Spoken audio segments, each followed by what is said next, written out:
Ah, não, não recusei, não. Oi, Carol.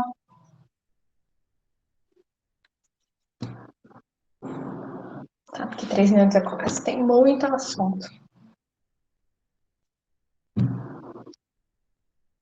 Tudo bem? Como vocês estão? Este fim de ano já cansativo. Tem alguém me chamando do cursinho. Ah, a Fabi disse que já vai entrar.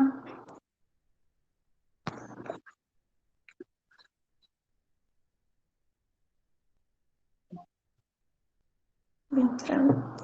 Gente, se vocês tiverem dificuldade de me ouvir, porque eu tô sem fone, meu fone quebrou. Aí vocês me falam, tá bom? Oi, Fabi. Boa tarde. Vocês em pleno fim de semana de feriado aqui, se empenhando, assistindo aula de história, um dos períodos que eu menos gosto, mas um dos períodos que mais cai no Enem, no vestibular, por isso que, inclusive, eu deixei, tipo, bem detalhado. Cada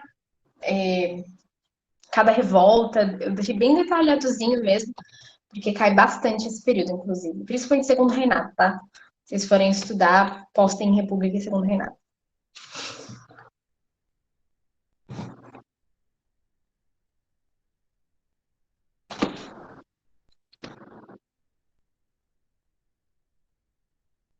Segunda lei.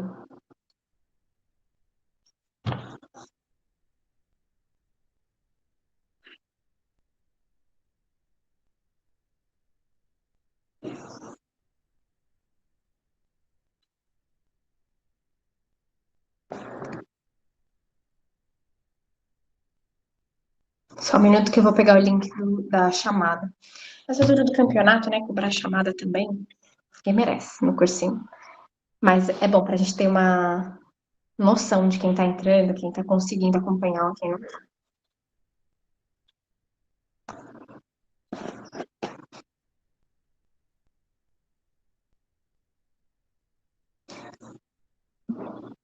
Ó, meninas, estamos numa aula só de garotas.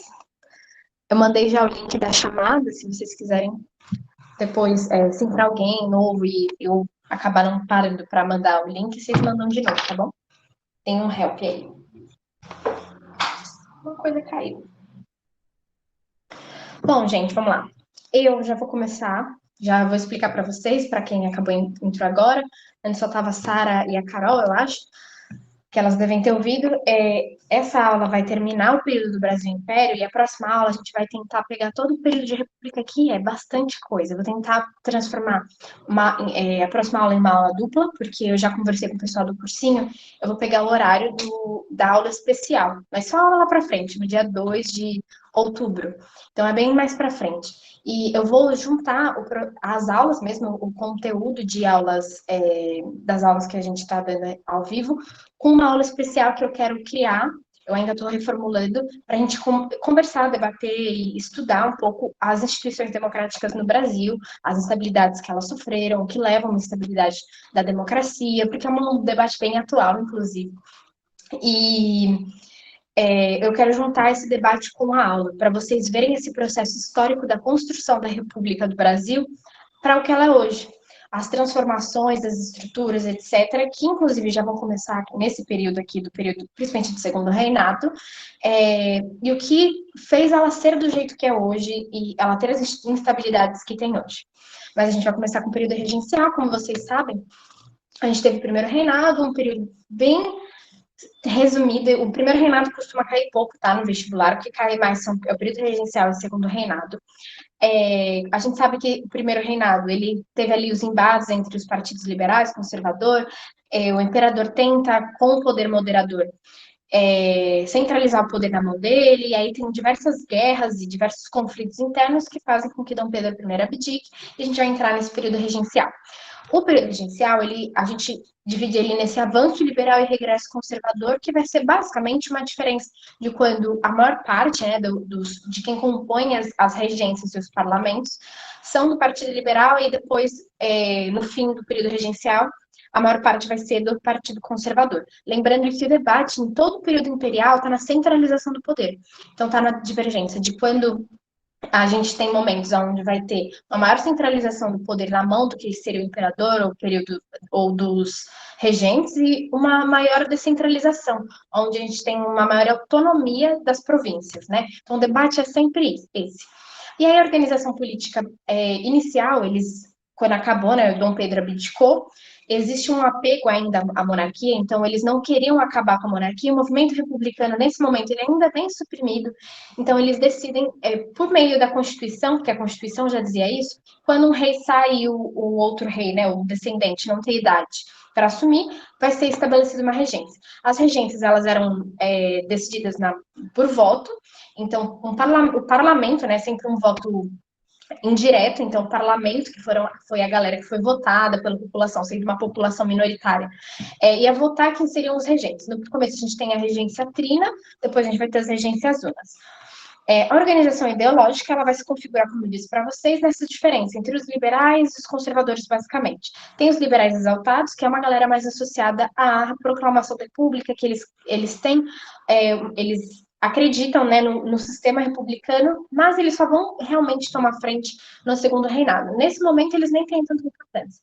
E os moderados, que eles vão ser os principais, as principais imagens políticas no período regencial. Esses liberais, eles defendem, né, uma monarquia em conjunto com o legislativo, de modo que exista a monarquia, mas que ela não centralize tanto poder e que, de alguma forma, mantenha a autonomia das províncias. Lembrando que esse é o ponto principal desse período. Então, ela quer, de alguma forma, manter essa autonomia dos governadores nas decisões locais, e que o imperador, ou no caso, as regências, não interfiram nela. Enquanto os conservadores, eles defendem a volta do príncipe, no caso, né? Eles defendem a volta de um imperador e eles querem uma centralização política. E aí, num primeiro momento, na regência trina, quando eles estabelecem, a gente tem esse avanço liberal. E quais foram as coisas, nesse primeiro momento? São três, né? Por isso que a regência trina, três regentes. E quais foram os principais fatores que caracterizam o avanço liberal como um todo? Que é a criação da Guarda Nacional. Guardem a Guarda Nacional no bolso de vocês, porque é um ponto muito importante que lá para frente vai fazer sentido. E vocês vão entender. A Guarda Nacional, como está escrito aqui, ela vai ser uma força que, basicamente, eles criam a gente fala que são forças paramilitares. Não é uma força militar, não é o exército, são guardas e são títulos que você dá a políticos locais ou a militares locais, onde eles vão ter uma autonomia para suprimir revoltas, para tomar decisões políticas e até mesmo militares no local onde eles vivem, por exemplo. Isso vai ser, a Guarda Nacional ela vai ser importante porque ela vai mais para frente, ela vai assegurar, né, a paz no período do segundo reinado, porque o Dom Pedro II ele vai investir bastante nas guardas nacionais, vai acabar dando bastante força nesses políticos locais, e no período da República, esses políticos locais vão ser os coronéis, do que a gente chama do coronelismo. Então, tudo surge ali com a Guarda Nacional. Ela vai ser uma força paralela ao setor militar, à polícia, ao exército, etc., mas ela vai ter, em específico, essa função de suprimir as revoltas e tomar algumas decisões locais para que o imperador ou a regência não tenham a necessidade de interferir em algumas revoltas locais de escravos, né? Porque às vezes é uma coisa bem pontual. E aí a Guarda Nacional ela vai ter essa autoridade. Só que isso vai fortalecer esses coronéis politicamente, ao ponto de quando a gente for passar para a República, esses coronéis eles vão ter um posicionamento estrutural. Então, boa parte da ação deles como políticos, né, locais, eles vão basicamente eles vão interferir na forma de como as pessoas vão votar, né? Porque a gente sabe que vai ter a questão do voto de cabresto, que a gente vai ver mais para frente. Então, esses coronéis eles vão começar a ter força aí no período do avanço liberal. E tem o ato adicional de 1884. Esse ato adicional, de uma forma genérica, vocês não precisam saber cada passo a passo, é importante só saber que, basicamente, ele vai abolir não, né, mas suprimir o poder moderador por um tempo. Então, no período das regências, o poder moderador ele vai deixar de existir. E o bom do ato adicional para os liberais é que ele aumenta a autonomia das províncias. Então, o ponto principal é isso, aumentar a autonomia provincial. E como abole o poder moderador, isso tem a ver, né? Porque o poder moderador acaba interferindo nas províncias. E a gente tem depois a regência única, porque tem conflitos ali, e aí o regente Feijó, que é um cara que ele era ministro da Justiça, então ele já tinha um poder político muito grande, e acabam votando para manter uma regência una, para centralizar o poder, para acabar agradando tanto os liberais como os conservadores, e o regente Feijó, ele é considerado regente, o primeiro regente de uma regência una. Ele ganhou fama, inclusive, ele ganhou fama por causa da formulação da Guarda Nacional, lá no período da regência Trina. E ele vai ter uns conflitos, porque ele vai perder força, então ele surge como uma imagem muito forte, mas ele vai perdendo força por causa das diversas revoltas que vão ter. Ele era um padre, né? Mas basicamente sobre o que vocês precisam saber dele são as revoltas que acontecem no período regencial, na regência una dele. Que no caso é a revolta dos malês, que foi a maior revolta escrava que aconteceu no Brasil. A maior parte desses escravizados, eles eram de religião muçulmana, né? Então, tem a questão do Ramadã, porque eles não podiam expressar, né, a sua religiosidade. E aí, ela, de uma forma genérica, eles se organizam, a maior parte dos escravos que se organizam são escravos urbanos, né, porque aí eles têm maior liberdade de movimentação, eles se organizam e eclode uma revolta mesmo. Essa revolta, ela vai ser espontânea, ela vai ser organizada, mas ela vai ser em maior parte espontânea, porque ela não tem uma organização de liderança, ela não tem uma perspectiva de tipo de governo, ela não tem essa perspectiva de tomar o poder e criar alguma determinada coisa. E boa parte dos escravos que vão participar, começam a participar da revolta de uma forma espontânea também. E aí, basicamente, a volta do Malês é isso, que é uma revolta escravizada, a maior revolta de escravizados do Brasil. Ela aconteceu em Salvador e ela foi suprimida logo em seguida. Ela não deve ter durado uma semana. Na realidade, eu acho que ela durou uns 5 dias no máximo, que foi um momento de explosão, e aí a regência consegue suprimir o território, a Guarda Nacional, etc. Aí tem a cabanagem, que vai acontecer na província do Grão-Pará, que é a Amazônia, Pará, etc. Cabanagem vem de cabana, essa noção de cabana, que são as casas das sociedades ribeirinhas, principalmente do Rio Amazonas. É uma região que é abandonada desde o período colonial, que ela dependia basicamente do algodão do Maranhão e das especiarias, né, das drogas do sertão da região da Amazônia, e é uma região que é composta por muitos indígenas, que eles eram catequizados, etc., no período colonial, e ela foi meio que abandonada pela estrutura do Estado. Por causa disso, vai incluir essas revoltas. Então, basicamente, na realidade, todas as revoltas elas vão estar associadas a um problema local, que normalmente é abandono do Estado, pobreza, fome, crise econômica, e a questão também das elites se envolverem. No caso da revolta do Malês, não, né? Mas no caso das outras revoltas, as elites se envolvem porque elas querem uma autonomia local. Então, de uma forma genérica, é isso que vocês têm que lembrar do período regencial. A cabanagem acontece em específico nessa região por causa disso. E ela é altamente violenta.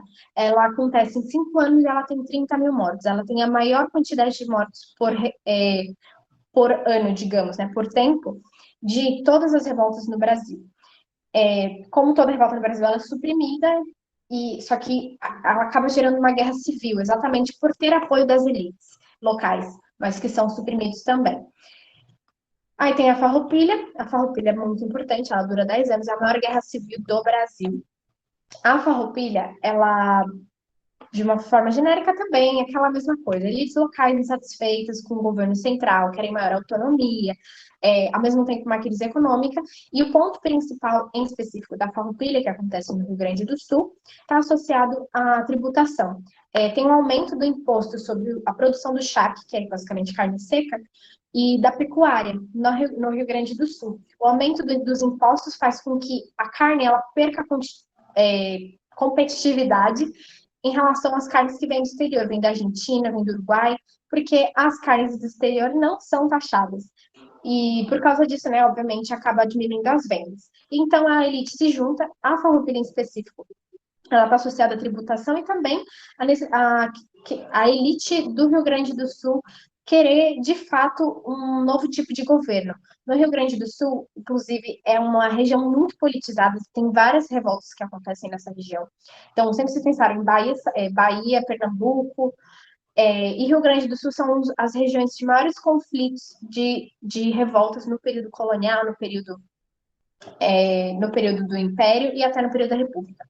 E aí a Farroupilha basicamente eclode por causa disso, só que o importante dela, ela não foi tão violenta como, por exemplo, a cabanagem, mas a importância dela é que eles conseguem, de fato, é, declarar uma república, que é chamada de República de Piratini. Aí essa república, ela vai durar um bom tempo, eles vão ter um sistema próprio, como se eles chegassem a se tornar um país mesmo. Tanto que o Uruguai chegou a reconhecer essa república autônoma de Piratini.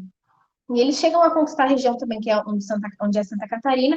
Eles chegam a declarar outra república nessa região, e eles iam criar um sistema. A ideia era espalhar esse sistema republicano por todo o país, como começarem a conquistar vários territórios do Brasil, criar diversas repúblicas e criar um sistema de federalista, como os Estados Unidos. Só que essa República de Santa Catarina, ela já é bem suprimida logo no início, ela não dura muito tempo, e aí depois que ela é derrubada, a do Rio Grande do Sul também é tomada. Mas isso acontece num período de 10 anos, só que, como eu disse para vocês, não foi tão violento como as outras revoltas, principalmente porque a gente está falando de elites, lutando contra elites em específico. Então, não tem essa mesma violência. Não foram muitas pessoas que morreram, mas foi uma guerra. Quando eu falo não foi muito violenta, é comparada às outras, sempre. Porque é evidente que foi violenta, foi uma guerra civil que durou 10 anos.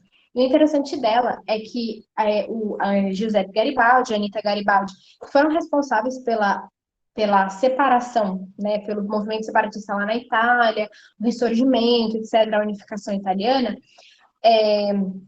eles participam também da revolta da Farroupilha. E aí eu até quero contando sobre isso, e a importância dela é a questão, além da própria Farroupilha, né, o evento deles conseguirem proclamar uma república, é que ele leva basicamente, ele aumenta a noção de república, a ideologia republicana para o sul do país, e eles mantêm essa noção de brasilidade dentro da própria revolta. Como assim?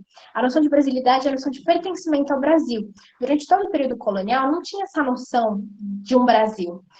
No primeiro reinado, vai ser feito necessariamente um projeto onde eles vão tentar integrar a nação com essa noção de pertencimento de um país, de uma monarquia e etc. No Rio Grande do Sul, essa noção permanece. Quando eclode as primeiras revoltas, eles não têm o intuito de fazer uma revolta separatista, de criar um novo tipo de república. Eles querem manter o status do Brasil, eles se sentem parte do Brasil. E quando eles...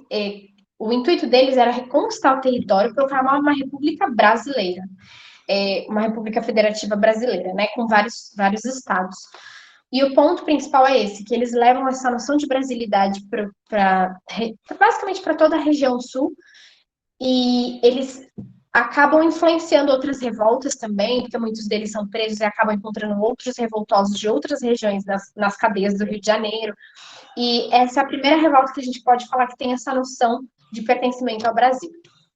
E aí a gente vai ter o regresso conservador, porque no período da regência una do regente Feijão, vai ter essas diversas guerras, né, o início dessas guerras civis, porque, por exemplo, a Farroupilha só vai acabar no Segundo Império.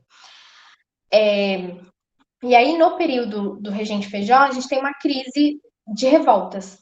Isso acaba incomodando as elites ali do Rio de Janeiro, que elas decidem, então, trocar e eles votam, no caso, o regente Feijó, ele é expulso, basicamente, ele desiste porque ele vai ser golpeado. E aí a gente tem a eleição do Araújo Lima, que é do Partido Conservador. E aí, basicamente, ele revoga o ato de 34, então ele aumenta a centralização do poder, tudo aquilo lá que estava gerando esses conflitos, ele vira e fala assim, olha, tá vendo, vocês aumentaram a autonomia da província e não deu certo, gerou diversas revoltas, então vamos centralizar o poder de novo. Mas o problema não era esse, na realidade a gente estava tendo uma crise existencial brasileira, porque todas as regiões estavam insatisfeitas com o fato do imperador ter saído, não existe um poder bem definido, porque embora a regência, né, tenha sido ali um período muito longo não, mas bom, foram 10 anos de regência, o Brasil ele vai se sentir abandonado, principalmente porque os regentes eles estão ali cuidando dos assuntos internos da região do Sudeste, do café, etc. e eles acabam abandonando as outras regiões, e isso vai gerar todas essas revoltas que acontecem no período regencial. E aí, evidentemente, que não resolve você centralizar o poder, porque é um dos problemas do período regencial. E aí a gente tem as outras revoltas que acabam de vez com o período regencial, que é a Sabinada e a Balaiada. A Sabinada também acontece em Salvador, né, na Bahia, inclusive a própria Revolta dos Malês, ela tem influência na Sabinada. Também, de novo, vou ficar repetindo para vocês internalizarem isso. A Sabinada, ela vai ter essa coisa do problema local com o problema estrutural, que é a questão da autonomia das províncias. Então, as elites querem maior autonomia e etc. Elas ficam insatisfeitas. Só que, nesse momento, elas vão ter uma maior influência republicana. Isso também tem a ver com a eclosão da própria Farroupilha. A Farroupilha, ela vai eclodir em várias elites brasileiras essa noção de uma possibilidade de uma república. Afinal, ela conseguiu implementar uma república no Brasil. E aí a Sabinada, nesse contexto, ela vai também gerar uma revolta, onde a gente tem a união das bases da sociedade, né, os trabalhadores, os escravos, com essas elites, principalmente as elites liberais da região de Salvador. Só que eles queriam, em específico, instaurar uma república escravista, mas eles não queriam como a Farroupilha, né, eles não eram separatistas. Isso significa que eles não queriam uma separação do Brasil. Eles queriam, na realidade, integração do Brasil e um sistema republicano dentro do Brasil. Basicamente, também é isso, a Sabinada, e ela também, é evidente, foi suprimida. E aí, a balaiada acontece no Maranhão, ela está também associada à crise política, mesma coisa de sempre. Insatisfação, algum problema local, uma insatisfação local, com a insatisfação das elites, com a centralização do poder. E aí, no caso do Maranhão, a balaiada ela acontece em diversos setores. Então, a balaiada ela é uma revolta mais genérica, porque ela inclui muito mais os setores de base, que são os trabalhadores, os escravos, os quilombos. Inclusive, tem um líder quilombola na balaiada. E, por causa disso, ela está tendo uma série de crises econômicas na região do Maranhão. Isso vai gerar diversas confusões locais, até que estoura, de fato, a balaiada. Tendo uma crise política, uma crise social, e a balaiada em si, ela vai ter líderes, como eu falei para vocês, ela vai ter líderes de base. E calma aí, alguém entrou? Tá. E aí, por ser uma revolta, basicamente, de base, ela não tinha um intuito, ela não tinha uma definição muito clara exatamente do que eles aspiravam. Lá no Maranhão estava tendo já um conflito político entre os liberais e conservadores locais, como em toda a região do Brasil, e no caso, os liberais eles vão apoiar, no primeiro momento, os revoltosos, uma vez que eles achavam que os revoltosos poderiam tirar os conservadores do poder, porque a maior parte deles estavam no poder, e assim os liberais iam assumir. Só que a balaiada ela foi tomando uma forma popular muito maior do que eles imaginavam, aí os liberais eles vão retirando o apoio. Então, num primeiro momento, ela é forte exatamente por causa do apoio dessas classes da elite liberal, e depois ela vai perdendo força, principalmente porque eles tentam instaurar um tipo de governo, vai ter um governo provisório, só que ele não é bem definido. Não é uma república, não é uma monarquia, não sabe se é separatista, não sabe, eles não definem. O ponto é que eles estavam insatisfeitos, eles iniciam essa guerra, essa revolta, e acaba que eles não têm uma definição, e isso vai fazer com que isso se rompa internamente, enfraqueça a revolta, e aí, no caso, os regentes vão vir e vão encerrar a balaiada. Basicamente é isso aqui, eu detalho com depois eu vi que poucas pessoas viram os slides, depois vocês venham ler acontecimento por acontecimento, deixei bem detalhado o que aconteceu, o nome dos líderes. O que é mais importante é vocês saberem essa noção genérica, que como eu falei para vocês, essas revoltas no período regencial, o período regencial é um dos períodos que mais tem revolta do Brasil. E o início da República também. Exatamente porque tem esses problemas locais associados a uma crise econômica, política generalizada, e essa questão da centralização do poder. É um dos pontos centrais do período regencial. E aí, vendo esse monte de crise acontecendo, a gente está tendo um período do regresso conservador, os liberais da região do Rio, eles criam esse clube da maioridade, que é basicamente uma galera apoiando que Dom Pedro II tome o poder, mesmo sendo menor de idade. Ele tinha 14 anos na época, e aí os liberais declaram apoio a Dom Pedro II exatamente porque eles não queriam, no caso, que os conservadores estivessem no poder. É um pouco contraditório, porque os liberais não queriam uma centralização do poder, mas eles acreditavam que dessa forma eles poderiam reorganizar o sistema político do Brasil, que é o que acontece. Vai ter o golpe da maioridade, que é esse momento onde Dom Pedro II assume o poder como rei, imperador do Brasil, aos 14 anos, e inicia o período do segundo reinado. Para quem ainda não assistiu a aula, veja, porque tá bonitinha. Embora ela seja bem grandinha, até coloquei aqui, tá acabando, porque eu sei que vocês devem estar exaustos, de saco cheio já, das aulas como um todo, e essa aula é gigante, principalmente do segundo reinado, que é a parte mais importante. Mas não desistam, que tá acabando. A próxima aula é a última, de República. Mas vamos lá. E a gente iniciou o segundo reinado. O segundo reinado é mega importante. O período regencial eu falei meio que por cima, não por cima, né, mas meio de forma genérica.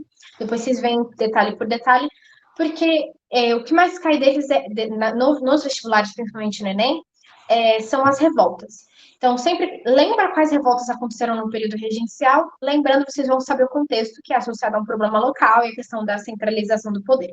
O segundo reinado é mais complexo. O segundo reinado ele vai ser basicamente um conflito de mudança de sistema. Então, vai começar uma reestruturação de tudo, tudo, tudo, tudo.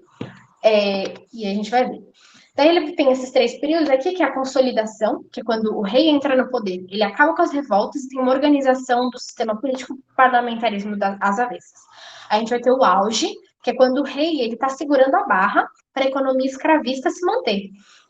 E aí a gente vai ter um avanço econômico muito grande também, porque a gente vai ter o avanço do café para o Oeste Paulista. Então é o auge exatamente porque boa parte da economia e da política estão dependendo ali do rei. E aí a gente vai ter o declínio, que é quando as mudanças estruturais vão começar a fazer com que a imagem do rei, de uma monarquia, não faça sentido nessas mudanças que estão sendo levadas. E aí, vamos lá. Da organização partidária, ela é meio padrão nesse período todo dos impérios, né, desde o primeiro império ao segundo império, que é a formação política do Partido Liberal, Partido Conservador. Dessa vez, eles estão mais estruturados no segundo reinado. Eles já existiam lá no primeiro reinado, depois, no período regencial, mantiveram. Só que o ponto principal é que o Dom Pedro II ele soube articular muito bem com os partidos, muito melhor do que Dom Pedro I, muito melhor do que eles entre si se articulavam no segundo reinado. Dom Pedro II, ele é considerado muito mais centralizador que o Dom Pedro I, mas ele é considerado muito mais aberto, muito mais articulado com esses partidos, com o parlamento, do que o Dom Pedro I. Mas o debate é sempre o mesmo. O Partido Liberal quer uma maior autonomia das províncias, e o Partido Conservador quer maior centralização na mão do rei. Só que a gente tem um cenário novo, porque a partir do segundo reinado, o republicanismo vai começar a ter uma força muito maior. E principalmente a partir da década de 50, o republicanismo ele vai tomar uma força estrutural que vão ser aqueles liberais extremos, que vão estar dentro do Partido Liberal, que nesse momento a gente tem 2 partidos mesmo, só que eles vão começar a se tornar maioria no Partido Liberal, esse é o ponto principal. Então eles já começam a negar a existência de um imperador. E aí, como que eles vão organizar a política quando Dom Pedro II entra ao poder? Ele volta com o poder moderador, então aquele quarto poder que interfere nos outros 3 poderes, executivo, legislativo e judiciário, volta. Então a gente tem, de novo, uma centralização do poder, uma vez que ele vai interferir nos outros poderes. Ele dissolve o parlamento várias vezes. Ele não curtiu uma votação, ele não deixa passar, e assim por diante. Então, existe uma centralização muito grande. Nunca, não teve, não, mentira, não é nunca, mas assim, no período dos impérios, a gente pode falar que há uma centralização de poder e há um abandono das províncias. Então, não é que não é que é tudo centralizado na mão do imperador.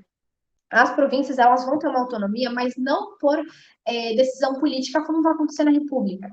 elas têm uma autonomia por causa de um abandono político mesmo, por causa de uma negligência política do poder central. E para agradar todo mundo, como eu falei, o Dom Pedro II ele era mais tinha lábia, né? Ele instaura uma monarquia parlamentar, em conjunto com o parlamento. Qual que é a ideia? Para quem não lembra, a Inglaterra é uma monarquia parlamentar. O parlamento ele é votado pela população. Aqui, no caso, era voto indireto, e poucas pessoas votavam, como sempre. A população votava num determinado parlamento, e a monarquia parlamentar ela serve para você restringir poderes do rei. Então, o parlamento ele vai ter uma força política tão grande quanto um rei. E no caso da Inglaterra, ou na realidade, o rei tem até menos poder do que o próprio parlamento. No Brasil, a ideia era que um poder acabasse regulando o outro. Só que o que acontece? Vai ficar conhecido o sistema político da monarquia parlamentar do segundo reinado como parlamentarismo às avessas. Exatamente porque o poder moderador, o quarto poder, ele acaba tornando o parlamentarismo inútil, uma vez que o imperador ele pode interferir no parlamento, então tanto faz o que o parlamento está fazendo ou não. Ele tira essa noção do que vai ser o parlamentarismo. Por isso que eles estão chamando de parlamentarismo às avessas, por causa do poder moderador. Então, era só uma fachada que basicamente Dom Pedro cria para dar uma impressão de que existe uma autonomia, que existe um controle do poder dele, quando na realidade ele tem um poder centralizado. Ele que toma as decisões pelo país. E aí, o ponto principal do segundo reinado, além do parlamentarismo às avessas, é a escravidão. Como eu disse para vocês, a gente vai ter uma reestruturação da sociedade, como toda. Desde o período quando a família real vem para o Brasil, a Inglaterra já está pressionando, isso lá atrás, 1808, a Inglaterra já está pressionando pelo fim da escravidão. Isso não só no Brasil, mas em todas as colônias da América. E a Inglaterra está pressionando porque ela já passou pela primeira Revolução Industrial. Nesse período aqui do segundo reinado, a Europa inteira está passando pela segunda Revolução Industrial. Quando o Brasil é independente, o Brasil assina um decreto com a Inglaterra, alegando que vai acabar com a escravidão. Então, faz um século aqui que o Brasil está falando, vou acabar com a escravidão, Inglaterra, eu vou acabar. E nada. E aí o negócio vai pegar fogo, porque a Inglaterra começa a realmente cobrar isso. Então, e lembrando que a questão da pressão sobre o fim da escravidão está associado às revoluções industriais, porque a Europa basicamente está passando por uma reestruturação econômica, da qual ela precisa de mercado consumidor, ela precisa de matéria-prima, de uma forma genérica, mas principalmente de mercado consumidor. Então, qual que é o intuito da abolição da escravidão? Porque a Inglaterra via lucro na abolição da escravidão. Porque o escravo alforriado, ele ia ingressar na sociedade, ele ia ganhar um salário e ele ia virar consumidor. E virando consumidor, ele basicamente vai aumentar a produção na Inglaterra, vai aumentar os lucros ingleses, uma vez que boa parte, na realidade, todos os produtos manufaturados a gente consumia da Inglaterra nesse período do Brasil. Então, eles aumentam essa pressão sobre o fim da escravidão. Só que o Brasil, né, não vai simplesmente aceitar, não vai simplesmente abolir. A nossa economia no Brasil, ela era baseada na terra, né, aquela coisa clássica. Nesse período, a gente está tendo ainda o Vale do Paraíba, então o café baseado no plantation, exportação, latifúndio, monopólio não, monocultura e mão de obra escrava. Então, a maior parte da renda que entrava no Brasil era baseada na mão de obra escravizada. Então, a abolição da escravidão, ela não ia simplesmente... O Brasil, ele estava olhando a situação e o que eles pensavam? A gente tem que abolir a escravidão, existe uma pressão diplomática para isso. Como que a gente vai fazer isso sem que haja uma revolta escrava que abula, sei lá, a escravidão, como aconteceu no Haiti? Ou simplesmente abolir a escravidão, porque isso ia fazer com que o escravizado ingresse na sociedade, isso ia acabar com a nossa fonte de mão de obra, né, exploratória. Enfim, o Brasil ele vai arranjar uns esquemas para fazer uma abolição da escravidão de forma gradual, para poder ter umas transformações econômicas que não dependam da mão de obra escrava. Por isso que essa abolição da escravidão no Brasil foi gradual, diferente de vários outros países, como, por exemplo, no caso do Haiti, foi espontâneo, eles abolem a escravidão de uma forma através de revolta. Nos Estados Unidos tem a guerra civil, mas são todos casos políticos. No caso do Brasil, vai ser necessariamente político e através de leis, e leis nem sempre vão funcionar. Vamos falar sobre isso. Aqui eu falo para vocês que na independência eles falam que vão abolir. Primeiro tem uma lei Barbacena, que em 1831, lá no fim do primeiro reinado, é proibido o tráfico negreiro. Só que, tipo, é uma lei completamente inútil. Eles não abolem o tráfico negreiro. Só que em 1845 a Inglaterra ficou pistola, porque o Brasil está falando desde 1808 que aboliu a escravidão e nada. E aí, em 1845, lá na Inglaterra, eles aprovam a Lei Bill Aberdeen. Lei Bill não, né? Bill Aberdeen já é Lei Aberdeen. Eles aprovam essa lei que autoriza a prisão ou até mesmo a destruição de navios que estiverem fazendo tráfico negreiro. Para vocês verem como não é uma coisa humanitária. Tipo, tem um navio passando com um monte de negro, derruba. Pronto. Eles afundavam os navios exatamente para ver se diplomaticamente os países na América Latina abolam a escravidão, principalmente o Brasil, que era um dos principais parceiros econômicos da Inglaterra nesse período. E aí, vendo isso acontecer, aqui no Brasil se aprova a Lei Eusébio de Queiroz, a primeira lei mais importante desse período, das leis abolicionistas. Ela, de fato, abole o tráfico negreiro. Só que é importante, desde a Lei Bill Aberdeen até a Lei do Eusébio de Queiroz, tem um momento que eles traficam muitos escravos para o Brasil. Exatamente porque, como o tráfico vai ser proibido, eles tentam trazer o máximo que eles podem. Então, assim, tem um boom do tráfico negreiro absurdo, para eles trazerem o máximo que conseguirem para a terra brasileira, para tirarem o tráfico, na qual eu Eusébio de Queiroz, e aproveitarem os escravos internamente. Eu até coloquei aqui um gráfico mostrando que de 1800 a 1849 é absurda as navegações de navios de traficantes. É exatamente porque eles querem manter a escravidão, só que eles não querem conflitos diplomáticos, principalmente com a Inglaterra, por causa disso.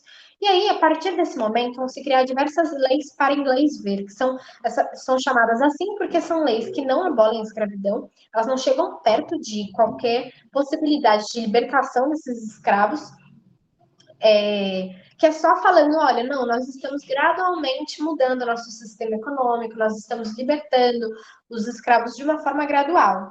Mas não é o que acontece. A lei do ventre livre, a primeira lei para inglês ver, ela acontece, ela diz que todos os filhos nascidos escravizados a partir daquele momento seriam livres. Só que, né, eles não iriam largar a criança para o mundo. Até 9 anos seria de responsabilidade do senhor. Depois eles podiam fazer o que quiserem. Podem vender, pode largar na rua. Muitas vezes, olha como é bizarro. O Estado comprava a criança trabalhava para o Estado, e até os 21 anos, 18 anos, eu não lembro, 21 anos, tá aqui, como pagamento de alforria. Então, o próprio Estado considerava que essa criança era escravizada dele. Então, essa lei, embora tipo, a gente saiba, né, que é uma lei que não tem nada a ver com a abolição da escravidão, é literalmente uma lei para inglês ver, naquele momento ela foi polemiquíssima.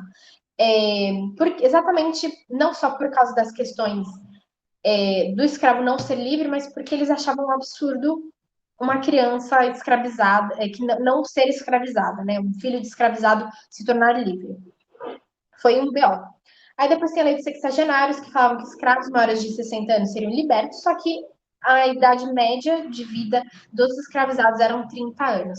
Então, tipo, evidente que foi uma lei completamente inútil. Não tinha escravizados acima de 60 anos, porque eles viviam em condições absurdas, em exploração maçante, enfim, uma saúde péssima. E no Brasil, naquele período também, a média de vida também não era muito maior do que isso. Acho que eram uns 40 anos. 40, 50 anos, talvez. 40, 50 anos. E aí, depois vai ter a Lei Áurea, que a gente depois vai ver só mais para frente. Ela, de fato, abole a escravidão, mas num contexto onde a economia já foi reestruturada para não precisar mais da mão de obra escravizada. Então, o ponto principal não é que a necessidade da abolição da escravidão reformulou a economia no Brasil, e esse ponto gradual ele foi necessário para essa transição, para essa reformulação.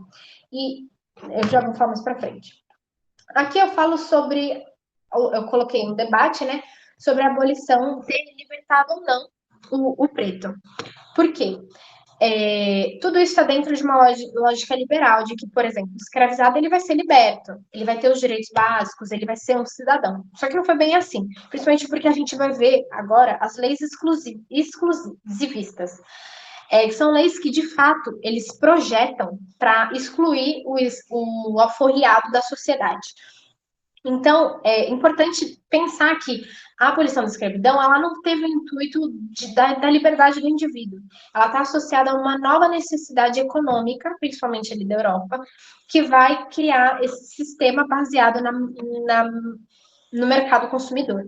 Então, há necessidade do mercado consumidor, e aí eles pressionaram para a abolição da escravidão. Então, é uma coisa que não está associada. É isso que vocês precisam entender, que o escravizado ele vai ser liberto, vão se criar diversas leis de liberdade individual, mas sempre segregacionistas. É bem importante vocês entenderem isso, porque, por exemplo, aqui eu vou explicar sobre as leis exclusivistas, mas, como todo mundo sabe, nos Estados Unidos o escravizado foi liberto, mas teve aquele pacote de leis que foram segregacionistas. O negro tinha que usar um bebedouro, o branco outro, um banheiro, não podiam entrar na mesma piscina, porque não é uma inserção do negro na sociedade. Na realidade, é uma inserção do negro como uma mercadoria, não, como mercado consumidor. Já tô doido, desculpa.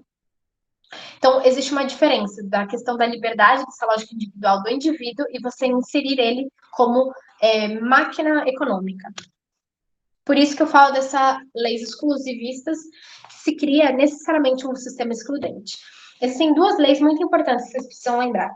Elas raramente caem no vestibular. Na realidade, a lei de terras cai, a lei Saraiva, eu acho que eu vi cair uma vez. Mas é bom para vocês entenderem essa progressão histórica. A lei Saraiva é uma reforma eleitoral, onde eles aumentam a, a renda mínima, isso. A renda mínima para votar. Isso significa que já existia um nicho muito reduzido de pessoas que podiam participar do sistema político. E reduziu ainda mais. Por quê? Nesse mesmo momento vai ter a ingressão do imigrante, depois eu já vou explicar sobre isso, e eles não queriam a possibilidade dessas pessoas, dos alforriados e dos imigrantes, participarem da política. Então, eles aumentam a renda mínima e, além disso, precisa de assinatura para você votar. Lembrando que também, nesse período, não existe uma lei que exclui os analfabetos. A gente fala assim, analfabeto não podia votar. Não estava escrito isso.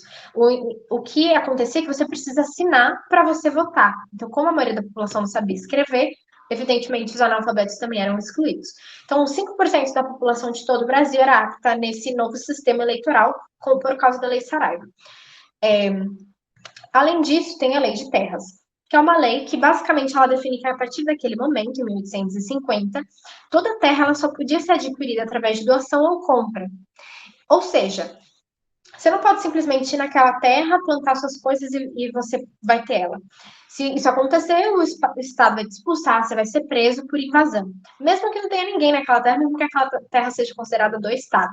Então, a partir daí, a gente tem o conceito de propriedade privada. Até que naquele momento, eu digo pelo Estado, tá bom? Até aquele momento, os latifundiários eles já tinham terras, desde aquela doação de Sesmarias, do período lá das capitanias hereditárias. Normalmente eram as mesmas famílias que dominavam esses latifúndios. E aí, esses latifundiários eles vão receber doações do Estado, essas terras vão ser deles mesmo, e as próximas terras elas só vão poder ser compradas. Nesse processo, o negro que vai ser alforriado, o imigrante que vai vir sem nada, sem renda, eles não vão poder ter suas terras, eles não vão poder ter suas fontes de renda. Então, eles vão ter que se tornar necessariamente trabalhadores assalariados. Então, a maior parte deles, no caso dos imigrantes, vai ter um caso à parte, mas dos negros alforriados, eles vão para cidades se tornar mão de obra extremamente barata, extremamente explorada também, em condições terríveis. Então, esse processo de exclusão, é isso que eu quero que vocês entendam, foi um projeto. A galera sentou e falou: o que a gente vai fazer para impedir o negro alforriado, o imigrante, essa galera pobre que agora vai se tornar mercado consumidor, e como que a gente vai impedir eles, né, de ascender economicamente. Então, foi um projeto de Estado. É isso que eu quero que vocês entendam. Eles criaram leis para impedir a entrada dessas pessoas no sistema político, no sistema econômico, para eles necessariamente se tornarem mão de obra barata e exploratória, ok? E tudo isso faz parte dessa reformulação do Estado que está caminhando para a abolição da escravidão. E qual vai ser a economia que vai levar essa reformulação? O café do Oeste Paulista. O Oeste Paulista, na realidade, ele foi descoberto há anos atrás e sabiam que tinha essa terra roxa.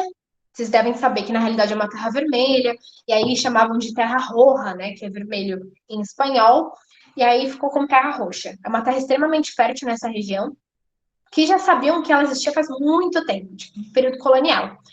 E aí, quando o Vale do Paraíba começa a entrar em declínio, ali nos anos 30, anos 40, eles começam a migrar para o Oeste Paulista a partir dos anos 50. Exatamente porque o café dá muito dinheiro. E no Oeste Paulista, além da terra fértil, eles vão criar um novo sistema mesmo econômico. O Vale do Paraíba ele entra em declínio tanto por questões ambientais, né? Tipo, eles esgotam as terras, começam a gerar várias queimadas, e isso vai detonando a fertilidade da região do vale, e também por causa da questão da nova reformulação econômica. Está caminhando para a abolição da escravidão, a economia do Vale do Paraíba, ela é a economia ainda baseada no sistema colonial, plantation, que é latifúndio, monocultura, exportação e mão de obra escrava. E aí, no Oeste Paulista, vai começar a se formular essa nova economia. E eles vão começar a preparar essa economia.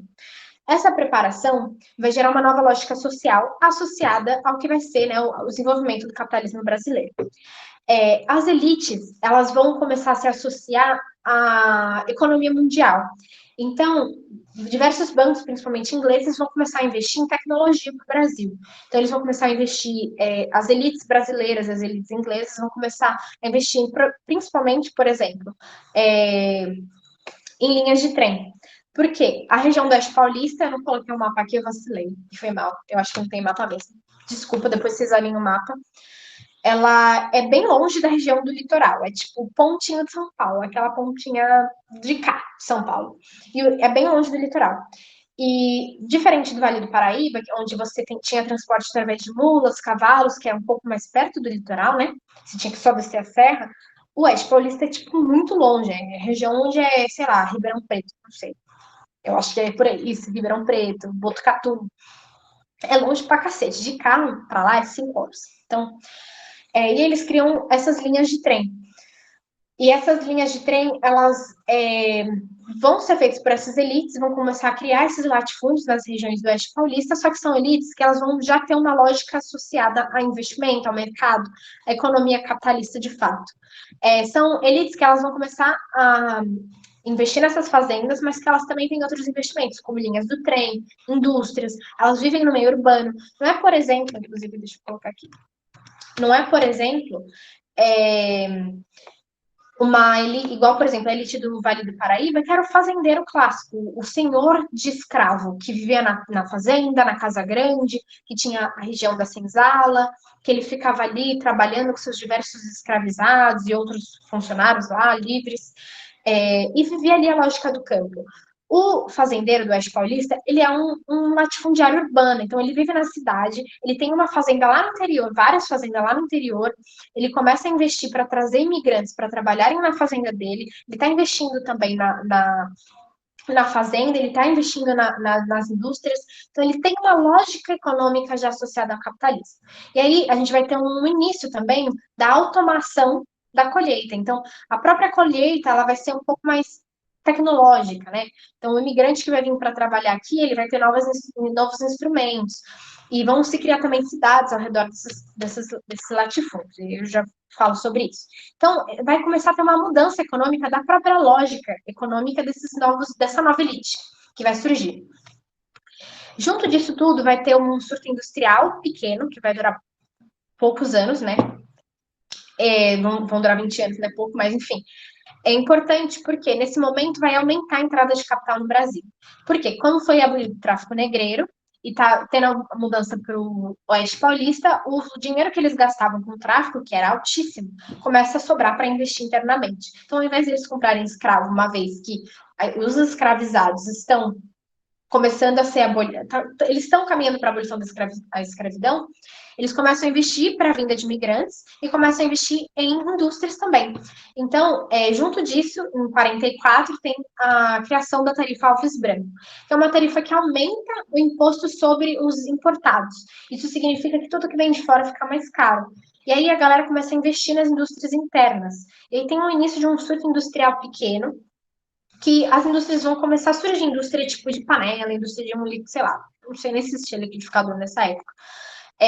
Mas, por exemplo, indústrias que vão produzir coisas para os trens. Vai se criar uma rede industrial inicial que vai trazer muito capital interno, que vai desenvolver muito a economia do Oeste Paulista. Então, essas elites, essa nova elite investidora que está surgindo no Oeste Paulista, está financiando esse surto industrial.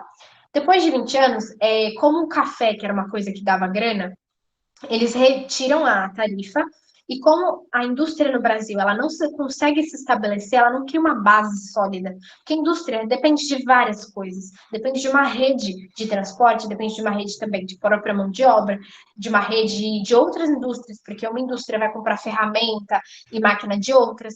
Isso não foi estabelecido no Brasil, porque isso acontece num período bem longo, que eu vou explicar para vocês na próxima aula. Só que o ponto é que não rende.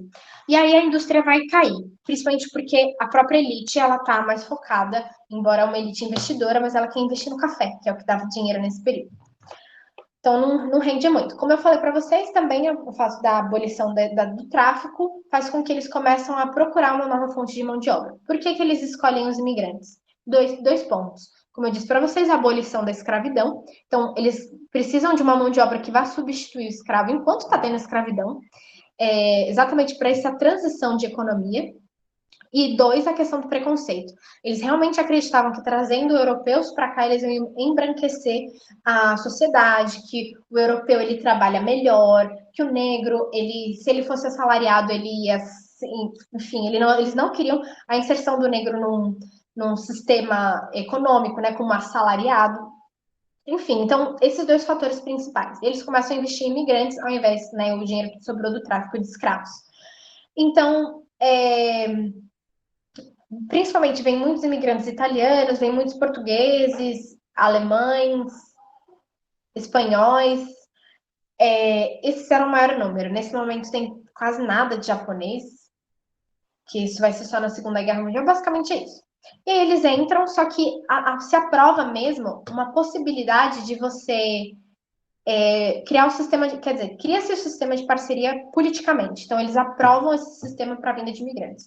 Então, quem vai investir em imigrante é o setor privado, então é uma elite, é um latifundiário, ele vai pagar para o imigrante vir, o imigrante vai vir e trabalhar na fazenda para pagar a viagem e para pagar e para poder usar a terra. Então o imigrante vai morar naquela terra, vai trabalhar naquela terra, não vai ganhar dinheiro, mas ele vai estar usando a terra e comendo e ao mesmo tempo vai ter que dar uma boa parte da produção, a maioria da produção, para o latifundiário. Só que isso vai criar, evidente, um trabalho análogo à escravidão, um trabalho realmente serviçal, né? Porque esses imigrantes não vão receber dinheiro, eles vão acabar ficando presos à terra. E aí abole-se, mais para frente, ali nos anos 70, o sistema de parceria. Só que né, já tinha se consolidado. E a partir daí, os imigrantes eles vão se tornar mão de obra assalariada, até chegar a ser proibido a inserção do imigrante na fazenda. Então, ele não pode mais morar na fazenda, ele tem que ter a casa dele, ou a fazenda dele, e ir trabalhar na fazenda. Só que aí, quem que vai financiar a casa dele? O senhor do latifúndio.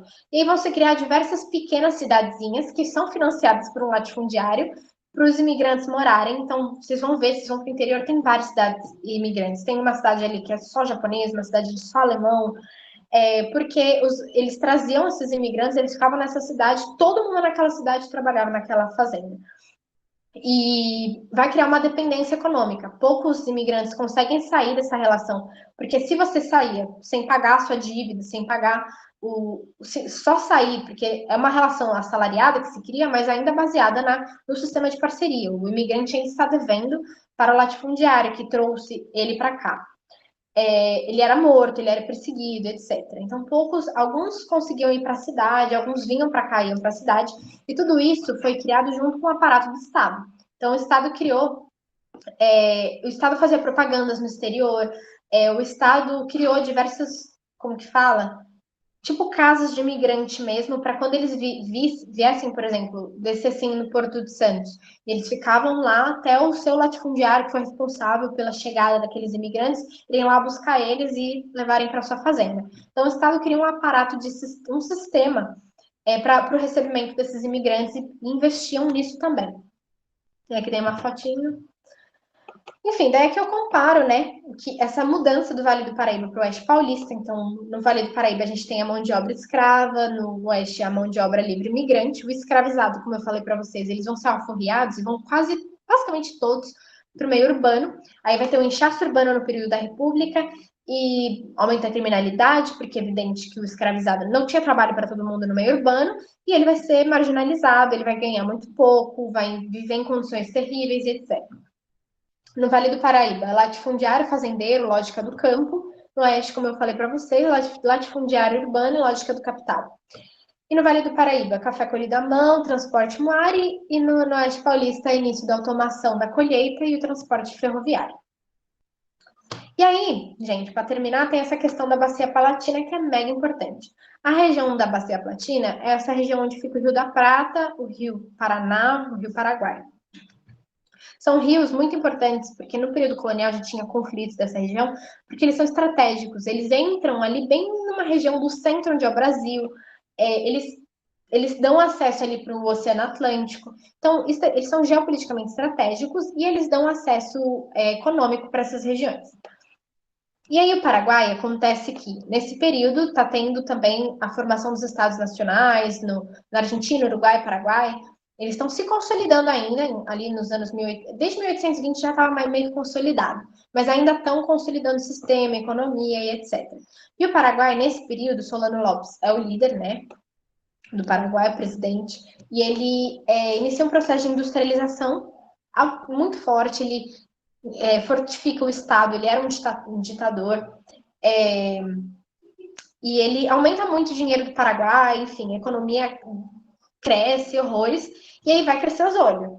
Porque para ele utilizar a bacia Platina, a bacia do Rio Prata, ele tinha que pagar imposto para a Argentina, porque era como fala? Porque era desses países. Ele tinha que pagar imposto para a Argentina, ele tinha que pagar imposto para o Uruguai, se ele tivesse que ir para o Paraná, tinha que pagar imposto para o Brasil, e ele queria usar essas rotas. E aí que vai se iniciar a Guerra do Paraguai. Ele começa uma articulação, principalmente com o Uruguai.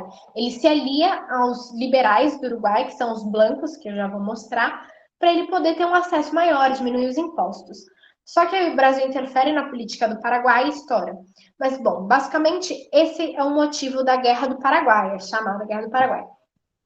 Que é a questão sobre ter livre navegação dos rios da Prata. Tem uma teoria que fala que a Inglaterra está por trás, porque o Paraguai gerou uma industrialização sozinha, e a Inglaterra financiou a industrialização de quase todos os países da América, né?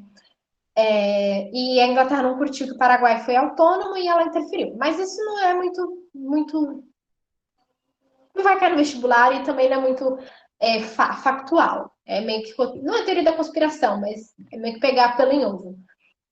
E aí o Solano Lopes, ele está interessado em ter acesso aos rios e ele vai começar a criar suas alianças. Então ele se alia aos blancos, no caso é o Atanásio Aguirre, no Uruguai. O Brasil apoiava os colorados no Uruguai, que eram tipo os conservadores, né? E o Solano Lopes, os blancos, que eram os liberais. Aí o Brasil interfere na política externa do Uruguai e apoia um golpe dos colorados contra os blancos. E o Solano Lopes, que tem apoio aos blancos, fica pistola, tenta dialogar com o Brasil, fala que não curtiu a ideia, tem uma nota de protesto, o Brasil caga para o Solano Lopes, e aí o Solano Lopes fica irritado, óbvio, e aí, como represária, ele pega um navio brasileiro, sequestra, né, um navio brasileiro que tinha um governador, e declara guerra ao Brasil mesmo. E, na realidade, isso foi visto como um ato de declaração de guerra. A maior parte dos vestibulares consideram que isso foi o ato de guerra, né? O aprisionamento do navio brasileiro. Só que, na realidade, o Brasil já tinha interferido na guerra do Uruguai, que o Brasil estava cagando para o Paraguai. Só que é aí que o Brasil ingressa na guerra. Aí a gente vai ter a Guerra do Paraguai, que é uma guerra mega sangrenta, a maior guerra da América Latina. Ela durou só 6 anos, teve 450 mil mortos, destruiu mais ou menos 60% da população do Paraguai. O Paraguai tem ranço do Brasil até hoje por causa disso. E basicamente ela vai ser uma guerra altamente sangrenta. O Brasil, sério, detona o Paraguai, tipo, destrói. E ainda faz o Paraguai depois pagar várias sanções, vários impostos para o Brasil de guerra, né? Sempre que perde uma guerra, esse país normalmente tem que pagar uma série de impostos para o país que ganhou. E aí, basicamente, isso que acontece. Tipo, a guerra em si tem várias batalhas importantes, vocês já devem ter ouvido falar, a Batalha do Riachuelo, porque são tipo, uma guerra que dura muito tempo, tem muita morte, e ela acontece tanto nos rios, nas fronteiras, como nas terras, enfim, nas montanhas, tem batalhas no meio da cordilheira. E aí, como que vai acontecer a aliança? O Paraguai e o Brasil começam a lutar, né? O Uruguai já apoia o Brasil nesse processo, uma vez que nesse momento os colorados estão no poder. Eles deram um golpe, derrubaram os blancos e o Uruguai, como Estado, apoia o Brasil. Mas tem no próprio Uruguai vários blancos que vão apoiar o Paraguai, mas não dá muito certo. E aí a Argentina se envolve porque o Paraguai quer usar um território argentino para guerra, a Argentina não deixa e o Uruguai não, o Paraguai vai lá e invade. Aí a Argentina entra na guerra do lado do Brasil. Então forma-se uma tríplice aliança: Brasil, Uruguai e Argentina contra o Paraguai. O Paraguai não tinha chance alguma. E o Brasil sempre foi a maior potência da América Latina, deixa eu contar. O Brasil é gigante. E então, evidentemente, que eles detonaram, o exército brasileiro sempre foi muito forte, eles detonaram o Paraguai, que não teve nem chance. E aqui eu conto, em específico, eles assinam um tratado de paz, só em 70 o Solano Lopes é morto, o Paraguai é, assim, devastado, não tô brincando, é sinistro, tipo, Segunda Guerra Mundial no Paraguai, só no Paraguai. E só que essa guerra ela vai ser importante porque ela vai levar à crise da monarquia. E aí, vamos finalizar, eu sei que eu já tô atrasada, mas estou acabando. O Paraguai, o que vai acontecer? Vai ter uma série de crises do regime monárquico como um todo, a partir dos anos 60. Como eu falei para vocês, o primeiro ponto são as mudanças estruturais. Tudo vai mudar a nossa economia política exatamente porque a gente está caminhando para um novo tipo de economia, um novo tipo de sociedade associado ao capitalismo mundial. Então, a monarquia ela era importante para as elites locais porque ela segurava a escravidão, principalmente no Brasil. O rei ele fica responsável da questão da diplomacia, ele garante a manutenção da escravidão, só que essas mudanças da economia para a mão de obra livre vai fazer com que o rei não seja mais importante. E a gente sabe que já tem um conflito entre centralização do poder, autonomia das províncias, então essas mudanças estruturais vão fazer com que o rei seja uma imagem associada ao antigo, à centralização do poder, a uma coisa que não é mais necessária. Além disso, a gente tem a questão religiosa, que eu não falei exatamente. O imperador ele interfere em nomeação de bispos, também tem uma questão da maçonaria, que o imperador. Não, estou confundindo.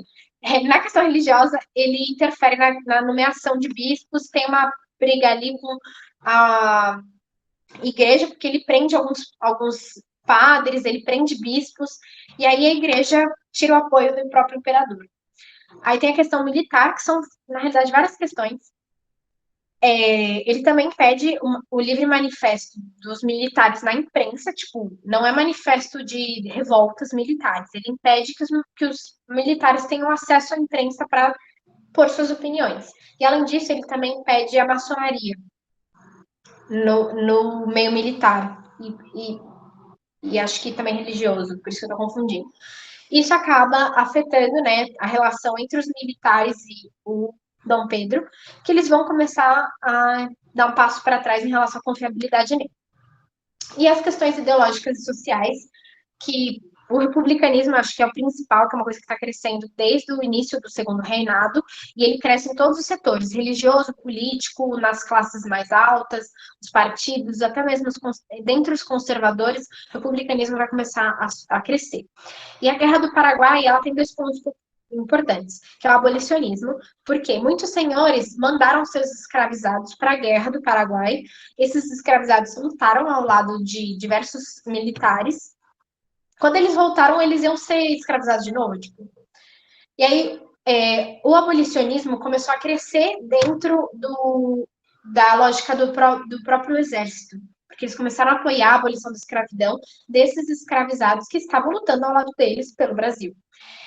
E aí tem até essa imagem, que ela é bem famosa, que é um escravizado que voltou da Guerra do Paraguai, e ele está olhando ali um negro sendo chibatado. Porque, tipo, como assim? Ele foi para uma guerra onde ele ganhou glória, onde eles ganharam, né? Ele tem status militar ali, ele lutou ao lado de várias pessoas importantes, e ele volta e vai ser chibatado. E aí, por causa disso, vai aumentar essa noção da abolição da escravidão. O movimento abolicionista vai pegar muito mais força depois da Guerra do Paraguai, principalmente dentro das aulas militares. E tem a questão do apoio popular. Como a Guerra do Paraguai ela foi muito violenta, é uma coisa que todo o Brasil ficou sabendo, né? A população começou a não apoiar, tipo, entrar em desacordo sobre a Guerra do Paraguai. Eles não gostaram muito da ideia de como o Brasil estava lidando com o Paraguai. E isso vai perder apoio popular ao próprio Dom Pedro. E aí, em 1888, é votada e aprovada a Lei Áurea. Só para deixar bem claro, a Lei Áurea ela é votada, tá bom? A princesa Isabel ela assina a Lei Áurea, mas ela é votada pelo parlamento. E ela é aprovada. A Lei Áurea, de fato, abole a escravidão. Para vocês verem como que a escravidão segura a monarquia, no ano seguinte vai ser proclamada a república. Então, lembrando, né, que essas leis exclusivistas, elas não aforriam o escravo das estruturas de opressão e etc. Elas não inserem o escravizado na sociedade, por causa de um projeto de Estado, mas a monarquia ela vai começar a ruir depois da abolição da escravidão.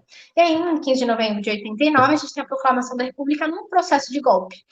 Literalmente, os militares se unem, inclusive o Deodoro, que vai ser o primeiro presidente da República do Brasil, eles se reúnem e numa marcha mesmo, essa imagem que vocês vão ver aqui, porque está no delay, da proclamação da República foi assim, a galera pegou o cavalo, marchou para o Palácio Imperial, tirou o imperador. O imperador nem hesitou, porque ele não queria uma guerra civil, ele falou, tá bom, deu.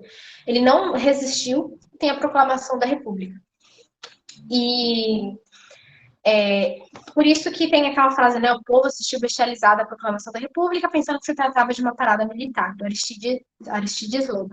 Porque foi um processo político. Foi uma organização de uma determinada classe, que no caso é a elite, que se organizou para tirar o imperador e mudar o sistema político sem desfazer novamente, assim como aconteceu na independência, sem desfazer as estruturas antigas, que eles já tinham organizado para poder excluir o escravizado, o migrante da própria participação popular e da sociedade. Agora a gente vai ver, né, na República, como vai ser formulada a organização da República, os pensamentos, etc. e tal. E vocês têm que saber da relação entre o positivismo e a República. Positivismo é uma filosofia, né, do Auguste Comte, que ela está baseada nos princípios associados ao progresso. Então, tudo é uma lógica de que tem um começo e um fim que é progressista, sempre subindo. Existe uma possibilidade de ascensão, uma progressão linear da sociedade.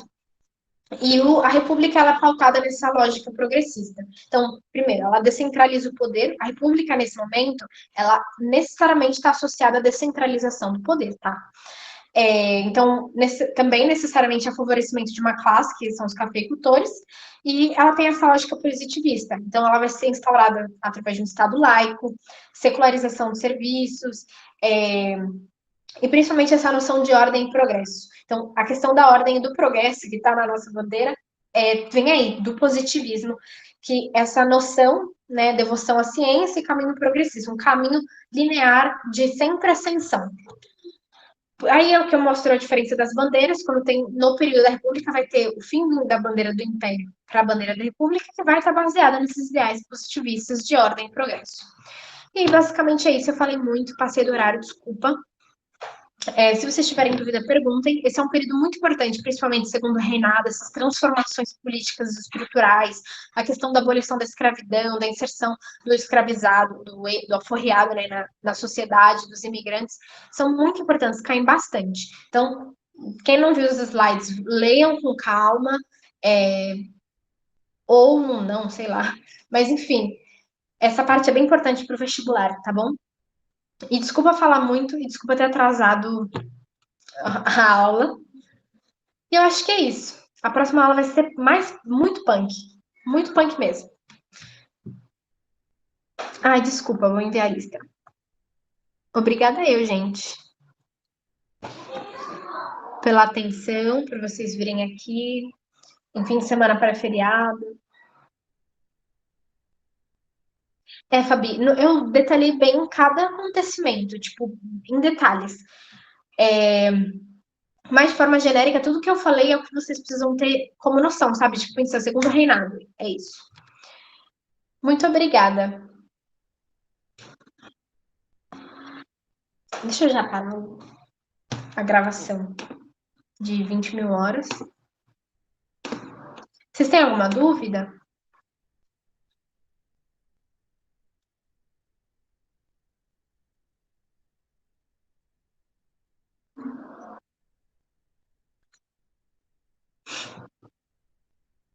Ah, boa.